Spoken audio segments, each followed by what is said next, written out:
هو يا جماعه تفتكروا كده ايه الفرق بين ثلاثة عادل ابو سريع في الدرب الاحمر؟ في ثلاث اماكن بنفس هنشوف الاسم كده. بنفس المنيو بنفس كل حاجه، بيبيعوا نفس الفرخه بنفس الشكل وبنفس كل حاجه. تفتكروا بقى يا جماعه ايه الفرق بين عادل ابو سريع وبرده عادل ابو سريع وبرده عادل ابو سريع؟ الثلاثه عادل ابو سريع دول الثلاثه بنفس الاسم وموجودين بقى يعتبر في نفس الشارع، هو في تفاوت في الاسعار بس يعتبر اسعارهم قريبه من بعض، وبقى الثلاثه بيبيعوا نفس الحاجه بنفس السعر يعتبر يعني بنفس الاسم. الثلاثه يا جماعه كوبي بيست من بعض. هتنزل بقى الدرب الاحمر هتلاقي الثلاثه متخصصين كده جنب بعض، حتى كمان الثلاثه نفس الشنطه، مفيش بقى اي لوجو اي باكينج اي حاجه. انا بجد والله مش عارف الثلاثه دول، ما اعرفش ده الاصلي ولا ده المغشوش، انا ما اعرفش اي حاجه في اي حاجه، بس اللي انا اعرفه ان اسعارهم بتبدا من 270 جنيه لحد 305 جنيه. الاصلي هو يعتبر اغلى واحد فيهم، محدش بقى هيعرف مكان عادل ابو سريع ده فين بالظبط غير بقى رجاله الدرب الاحمر. الثلاث فرخات دول يا جماعه عاملين 865. انا مستغرب ازاي الثلاثه فاتحين بنفس الاسم. الاول كل سنه وانتم طيبين، ويلا بينا بقى نبدا الكيسه الصغيره دي وبعد كده ندخل على الكبير. هنشيل دول على جنب، تعالوا نفتح بقى كده ونشوف بقى هل هو ده الاصلي ولا لا. جاي معاه بتنجان وطحينه بس خفيفه جدا، جاي معاه بقى كمان سلطه وكمان طحينه ثانيه،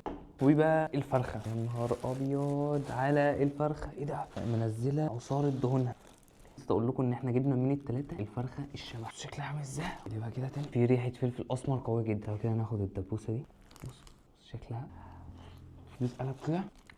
طلع كده الورك، بص تمسك كده، يا نهار ابيض حته كده تمسك بقى كده بقى طحينه بقى كده، حاسس الطحينه خفيفه جدا.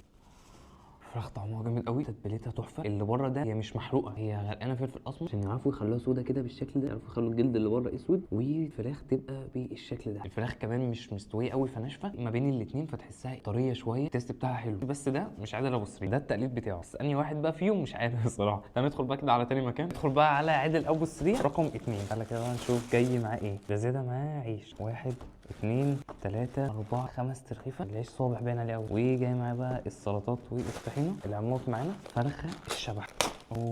دي مش شبح ولا حاجه، دي فرخه عاديه. شكلها ايه ده، ايه ده يا جدعان، بصوا الرجاله عامل ازاي. شايف عظمها دايب ازاي.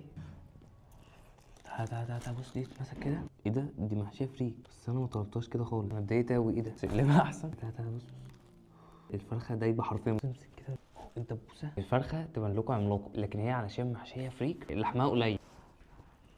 بصوا هي دي كفرخه شوايه هي حلوه، لكن كفرخه شبح هي مالهاش اي علاقه بالشبح خالص. دي فرخه عاديه اكيد بقى. ده يا جماعه مش عادل ابو سريع، ده بقى الكوبي بتاعه. نشيلها على جنب وندخل بقى على ثالث مكان وهو برده عادل ابو سريع. نامل بقى ان ثالث واحد وهو الاخير يبقى بقى عادل ابو سريع الاصلي. في حاجه واحده بس اقول لكم عليها تعرفوا منها عادل ابو سريع الاصلي منين. هم الوحيدين اللي بيحطوا السلطه بتاعتهم في كيسه منفوخه بالشكل ده، والطحينه بيبقى في كيستين، كيسه ميه سلطه وكيسه بقى خيار بالميه الخيار بتوعهم. تحسوها كاوتش، بصوا هترميها هتلاقيها نطت. الكيسه متبهدله على الاخر. افتح كده، دي تحسها اكتر واحده متغلفه بالشياكه. واو بصوا هي محشيه طماطم وفلفل، بصوا شكلها عامل ازاي. تعالوا نشوف كده ظهرها. هو ده يا جدعان عادل ابو سريع. بص الفرخه تدوس عليها كده تطلع الدهون بتاعتها وتطلع على ظهرها. تمسك ايه الدبوسه تحاول تطلعها يا جدعان. بص شكلها، نشيل بس الجلد عشان انا مش بحبه.